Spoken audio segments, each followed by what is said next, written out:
नमस्कार। कुरुक्षेत्र में हैं आप, जिसका फैलाव वहाँ तक है जहाँ तक सूर्य की किरणें पहुँचती है। जहाँ न कोई नीति है, ना कोई नियम है।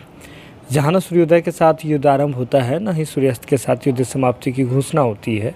जहाँ कोई भी किसी भी क्षण अपने राजनीतिक साम दाम दंड भेद का भरपूर इस्तेमाल कर अपना राजनीतिक विजय पताका फहरा सकता है, साथ ही साथ राजनीतिक ज़मीन पर अपना कब्जा कायम कर सकता है। बिहार की राजनीति बहुत कुछ सिखाती है और यहाँ का राजनीतिक मैदान जो है, राजनीतिक खेत कभी भी खाली नहीं रहता है। यहाँ के राजनीतिक खेतों में हमेशा राजनीतिक फसल लहलहाती रहती है। अब देखिए ना, बिहार में जो सत्तासीन पार्टी है, हम बात कर रहे हैं जनता दल यूनाइटेड की, वह अक्सर अपने चर्चा में रहती है। 2020 के बाद तो अच्छे खासे चर्चा में रही है नीतीश कुमार जी की पार्टी जनता दल यूनाइटेड। चाहे आरसीपी सिंह वाला मसला हो या फिर ललन सिंह वाला मामला हो, हमने देखा था कि कैसे आरसीपी सिंह जी, जो कि नीतीश कुमार जी की राइट हैंड कहे जाते थे, जनता दल यूनाइटेड का जो पूरा टीम है, पूरी पार्टी है, उसको खड़े करने वाले, उसको एक मजबूत संरचना जो है वह देने वाले बताए जाते थे आरसीपी सिंह जी। वह कैसे केंद्रीय मंत्री अचानक से बनते हैं और उनके बाद से कैसे जदयू से उनकी छटनी शुरू हो जाती है। यूँ तो बनते हैं जनता दल यूनाइटेड के कोटे से केंद्रीय मंत्री, लेकिन कैसे उनके मंत्री बनने के बाद ही जनता दल यूनाइटेड पार्टी के भीतर का जो विवाद है वह गहराने लगता है। हमने सब कुछ देखा, लेकिन अब आपको बताते हैं कि ये सारी बातें जो है वह पुरानी हो गई। आरसीपी सिंह का मामला हमने देखा कि कैसे आरसीपी सिंह जी को जदयू से निकलना पड़ता है। आरसीपी सिंह जी कैसे एक अलग गुट बनाते हैं, लोगों को जोड़ने की बात कहते हैं। आरसीपी सिंह जी से भी एक कदम आगे चले जाते हैं उपेंद्र कुशवाहा जी। उपेंद्र कुशवाहा जी की एंट्री होती है जनता दल यूनाइटेड में और उसके बाद हम देखते हैं कि जब उपेंद्र कुशवाहा जी निकलते हैं तो वे जनता दल यूनाइटेड पर दावा ही अपना ठोकने लगते हैं और कहते हैं कि जदयू पार्टी जो है वह उनकी है। और नीतीश कुमार जी, जो कि बिहार के मुख्यमंत्री हैं, जदयू के सर्वमान्य नेता हैं, उनके साथ कैसे उनकी बातें होती है, यह बात भी आपने देखी। जनता टॉकीज की टीम ने भी आपको दिखाई। इसका हमने देखा कि कैसे उपेंद्र कुशवाहा जी नई पार्टी, फिर से एक पार्टी जो उनकी रालोसपा थी, उसका विलय करा करके वे जदयू में आए थे और जदयू से बाहर गए तो जदयू पर दावा ठोकते ठोकते गए, लेकिन नई पार्टी बना करके अब राजनीति कर रहे हैं और जनता दल यूनाइटेड के लोगों को तोड़ करके अपने में मिलाने की भरपूर कोशिश भी कर रहे हैं। कई मामलों में कई जगह पर उन्हें सफलता भी मिली है। बहरहाल उपेंद्र कुशवाहा हो, आरसीपी सिंह जी हो, ये ऐसे नाम बने जिन्होंने जनता दल यूनाइटेड पार्टी के नाम को काफ़ी चर्चा में रखा है अपने आंतरिक विवाद के कारण। और हाल में ही ललन सिंह जी और अशोक चौधरी, ये दो ऐसे नाम हैं जो चर्चा में बने हुए हैं जदयू के भीतर में। लेकिन जनता दल यूनाइटेड यूँ ही नहीं, सिर्फ अपने आंतरिक विवाद से ही नहीं, बल्कि राष्ट्रीय राजनीति में नीतीश कुमार जी को ढकेलने कह सकते हैं। ढकेलने यहाँ उपयुक्त शब्द है, इसलिए है क्योंकि एक बिना आधार का ढकेलने आगे करने नीतीश कुमार जी को, और इसके साथ साथ तेजस्वी यादव जी की जो राजनीतिक महत्वाकांक्षा है, जो राजद के भीतर से निकल करके आती रहती है कि कैसे नीतीश कुमार जी तेजस्वी यादव जी को सत्ता सौंप दे, राष्ट्रीय राजनीति में उतरे, इन तमाम चीज़ों की वजह से भी चर्चा में रह रही है। लेकिन तीसरे फ्रंट को लेकर के नीतीश कुमार जी ने काफ़ी कार्ययोजना बना रखी थी और नीतीश कुमार जी के विषय में हमने यह भी देखा था कि कैसे वे दिल्ली जाते हैं, अलग अलग जगह जा कर के जो बीजेपी के विरोध में रहने वाली जो पार्टियाँ हैं, उनके जो प्रमुख हैं, उनसे नीतीश कुमार जी मुलाकात करते हैं। चाहे अरविंद केजरीवाल हो, बहुत सारे, सोनिया गांधी जी से वे मुलाकात करते हैं। लेकिन ये खीर जो है वह पक नहीं पाता है। खीर पकाने के लिए नीतीश कुमार जी आतुर दिखते हैं, सूत्रधार बनने की कोशिश करते हैं, लेकिन खीर पक नहीं पाता है, जिसका मलाल नीतीश कुमार जी के मन में है और कई मंचों से नीतीश कुमार जी वे कह चुके हैं। इसके बाद अब आपको बताते हैं कि अब करंट में आ जाइए, वर्तमान में आ जाइए। नीतीश कुमार जी से जब मीडिया कर्मियों ने यह सवाल किया तो विपक्षी एकता के विषय में कि आप जो थर्ड फ्रंट बनाने की बात कर रहे थे उस पर क्या हुआ, तो उन्होंने कहा यह सब कुछ जो है मामला अधर में है, आप लोग तो देख ही रहे हैं। मीडिया कर्मियों से उन्होंने कहा कि आप लोग तो देख ही रहे हैं कि कैसे हम कोशिश कर रहे हैं, हम दिल्ली जा रहे हैं, बार बार जा रहे हैं, आप मुझसे कुछ छुपा हुआ है जी? हम तो पूरा कोशिश कर ही रहे हैं। अब कांग्रेस को इस पर फैसला लेना है। हम कांग्रेस से बार बार कह रहे हैं, पहले भी कह चुके हैं, लेकिन कांग्रेस की ओर से कोई जवाब नहीं आ रहा है। कांग्रेस को इस तमाम चीज़ों पर फैसला लेना है। हालांकि कुछ दिन पहले ही जब भारत जोड़ो यात्रा चल रही थी राहुल गांधी जी की, उस समय हमने देखा था कि नीतीश कुमार जी राहुल गांधी जी के कैसे कसीदे पढ़ते हैं, उन्हें कैसे एक बड़ा नेता बता देते हैं नीतीश कुमार जी। उस समय ये ऐसा लग रहा था कि नीतीश कुमार जी की जो ये महत्वाकांक्षा है विपक्षी एकता वाली और पीएम कैंडिडेट वाली, वह कहीं ना कहीं दब करके रह जाएगा। लेकिन नीतीश कुमार जी इतने कच्चे नहीं हैं। ये भीतर ही भीतर इन तमाम चीज़ों को पाल रहे थे, पाल पोस करके बड़ा कर रहे थे अपनी महत्वाकांक्षा को, और अब ये महत्वाकांक्षा कहीं ना कहीं आकार लेना भी शुरू करती है। अब आप सोच रहे होंगे ये तो नॉर्मल बात हो रही है, इसमें ग्लिच वाली क्या बात है। और आप जब हेडलाइन देख कर के आए कि ललन सिंह वाली बात हम कह रहे थे, तो ये अभी तक हम चर्चा ही उनकी नहीं कर रहे हैं। करते हैं, अब करते हैं। ये बताना, अभी तक का ये सारा इन्फॉर्मेशन बताना, आप तक पहुंचाना बेहद ज़रूरी था, तब आपको ये बातें अब समझ आएगी।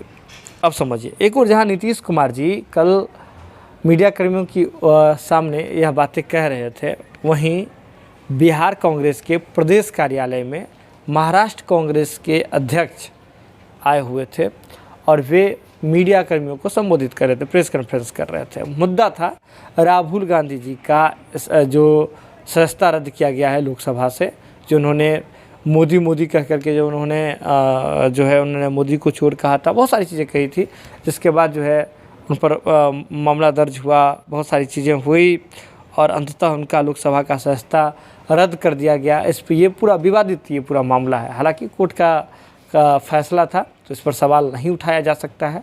उच्च न्यायालय का न्यायपालिका हमारे देश में कितना जो मजबूत है, ये सबको पता है। लेकिन यहाँ से सारा विवाद शुरू होता है जनता दल यूनाइटेड के भीतर का। एक और जहाँ राहुल गांधी जी की लोकसभा सदस्यता रद्द होती है, तब सभी लोग इस पर चुप्पी साध लेते हैं। लेकिन जनता दल यूनाइटेड पार्टी के मुखिया नीतीश कुमार जी इस चुप्पी साधने में प्रमुख होते हैं। नीतीश कुमार जी इस पर कोई राय नहीं देते हैं। नीतीश कुमार जी शांत रहते हैं। लेकिन जनता दल यूनाइटेड के राष्ट्रीय अध्यक्ष ललन सिंह जी ट्वीट के माध्यम से हो, पोस्ट के माध्यम से हो, मीडिया कर्मियों को संबोधित करने के माध्यम से हो, बयानबाजी से हो, अलग अलग माध्यम से यह बताते हैं कि यह गलत हुआ है, राहुल गांधी जी के साथ ये जो चीज़ें हुई है वह गलत हुई है। नीतीश कुमार जी से अलग होकर के वे राय देते हैं। यह तब पता चलता है जब नीतीश कुमार जी मीडिया कर्मियों के सामने आकर के पहली बार राहुल गांधी वाले मसले पर जवाब देते हैं और कहते हैं कि आपको तो पता ही है कि हम इस तरह के मामले में कभी भी टीका टिप्पणी नहीं करते हैं। जब भी कोई मामला जांच का विषय होता है या फिर कोर्ट का कोई फैसला होता है, तो हम हमेशा यही बात कहते हैं कि जांच जो है वह स्वच्छ तरीके से होनी चाहिए। जांच जो है किसी से प्रभावित नहीं होनी चाहिए, किसी भी तरह से प्रभावित नहीं होनी चाहिए, जांच ढंग से होनी चाहिए। नीतीश कुमार जी इस बहाने यह भी कह रहे थे कि जब भी लालू प्रसाद यादव जी पर कोई बात हो तो उन्होंने सीधे तौर पर विरोध नहीं किया है, न्यायपालिका के न्याय का स्वागत किया है। उन्होंने कहा है कि जांच ढंग से होनी चाहिए। तो नीतीश कुमार जी इस मुद्दे पर भी, राहुल गांधी वाले मुद्दे पर भी सीधे तौर पर कह रहे हैं कि जो कोर्ट ने फैसला दिया है तो वो फैसला ठीक है, इस पर कोई भी टीका टिप्पणी नहीं करेंगे। लेकिन इससे इतर हट करके, इससे अलग हट करके ललन सिंह जी इसे जो है वह गलत करार देते हैं, इस फैसले को गलत करार देते हैं। तो नीतीश कुमार जी के बयान से अलग हट करके ललन सिंह जी पहले बयानबाजी करते हैं। ये एक मसला हुआ। दूसरी बात आ जाते हैं, जब नीतीश कुमार जी विपक्षी एकता के लिए कह रहे थे कि वे कांग्रेस के जवाब का इंतज़ार कर रहे हैं, कांग्रेस से बार बार बात करने की कोशिश कर रहे हैं, लेकिन कांग्रेस को इस पर पूरा फैसला लेना है। उसी समय जब बिहार कांग्रेस के कार्यालय में प्रेस कॉन्फ्रेंस हो रहा था, उस दौरान यह सवाल मीडिया कर्मियों के द्वारा दोहराया गया, तो अखिलेश सिंह जो कि बिहार कांग्रेस के प्रदेश अध्यक्ष हैं, वे माइक लेते हुए कहते हैं कि इस बारे में तो सारी बातें हो चुकी है। 3 दिन पहले ही जो मल्लिकार्जुन खड़गे हैं, जो कांग्रेस के राष्ट्रीय अध्यक्ष हैं, उनके आवास पर एक डिनर पार्टी का आयोजन किया गया था, जिसमें विपक्ष के जो नेता हैं, यानी कि जो बीजेपी विरोध के नेता हैं, उन तमाम लोगों को बुलाया गया था, डिनर हुई थी। लेकिन इसमें सबसे खास बात यह है कि जनता दल यूनाइटेड के राष्ट्रीय अध्यक्ष ललन सिंह जी भी उस डिनर पार्टी में मौजूद थे और वहाँ पर विपक्षी एकता को लेकर के सारी बातें हो चुकी है। और उन्होंने कहा, यह बात अखिलेश सिंह जी ने कही कि उन्हें आशा नहीं बल्कि पूर्ण विश्वास है कि यह बात तो नीतीश कुमार जी को पता ही होगा, यानी कि ललन सिंह जी ने बताया ही होगा। अब यहाँ बड़ा सवाल उठता है, अगर नीतीश कुमार जी को ललन सिंह जी ने ये तमाम चीज़ें बता दी थी, तमाम जानकारियाँ दे दी थी जो डिनर पार्टी में हुआ, तो नीतीश कुमार जी का ये कहना कहाँ से सही लग रहा है कि कांग्रेस के जवाब का वो इंतज़ार कर रहे हैं? ऐसा नहीं लगता है क्या कि नीतीश कुमार जी के पास इस बात की जानकारी ही नहीं थी, या पूर्ण रूप से कांग्रेस ने क्या फैसला लिया, कांग्रेस ने क्या बोला, इसका सटीक जानकारी नीतीश कुमार जी के पास नहीं थी?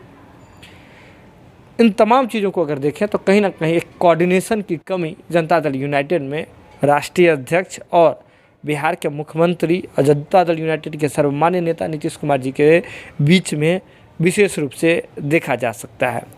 लेकिन एक और बात है, यहाँ कांग्रेस जब प्रेस कॉन्फ्रेंस संबोधित कर रही थी तो उस दौरान वे बार बार कह रही थी कि जो भी क्षेत्रीय पार्टियां हैं जो विरोध में है बीजेपी की, और ईडी सीबीआई वाली जो प्रकरण चल रही है, इन तमाम चीज़ों को जो अराजकता का माहौल चला हुआ है, तो उसके खिलाफ में सबको साथ आना होगा। जो भी क्षेत्रीय पार्टियां हैं उनका स्वागत है कि वे साथ आएँ। यानी कि कांग्रेस कहीं ना कहीं प्रेस कॉन्फ्रेंस में इस बात पर जोर डाल रही थी कि जनता दल यूनाइटेड क्षेत्रीय पार्टियां हैं और उन्हें कांग्रेस के साथ आना होगा, न कि कांग्रेस जनता दल यूनाइटेड के साथ जाकर के इस केंद्रीय राजनीति के लिए तैयारी करेगी, विपक्षी एकता में साथ होगी। कांग्रेस के साथ आना पड़ेगा, यह कहीं ना कहीं एक इशारा था।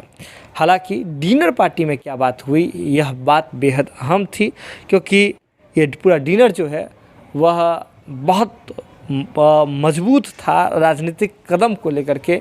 लेकिन जब इस डिनर के विषय में पूरी जानकारी बिहार के मुखिया नीतीश कुमार जी को नहीं थी, तो आप समझ सकते हैं कि क्या चल रहा है और राजनीति में किस ओर कदम बढ़ रहा है जनता दल यूनाइटेड के नेताओं का। बहुत कहानियां हैं, बहुत कुछ निकल करके सामने आना है, लेकिन इस प्रकरण से जुड़ा हुआ कुछ भी अपडेट होगा तो सीधे जनता टॉकीज़ पर हम आपको दिखाएंगे। जुड़ रहिए आप जनता टॉकीज़ के साथ। खबर देख लिया तो जो है शेयर करने की, शेयर करके हम लोगों तक पहुंचाने की। बहुत बहुत धन्यवाद।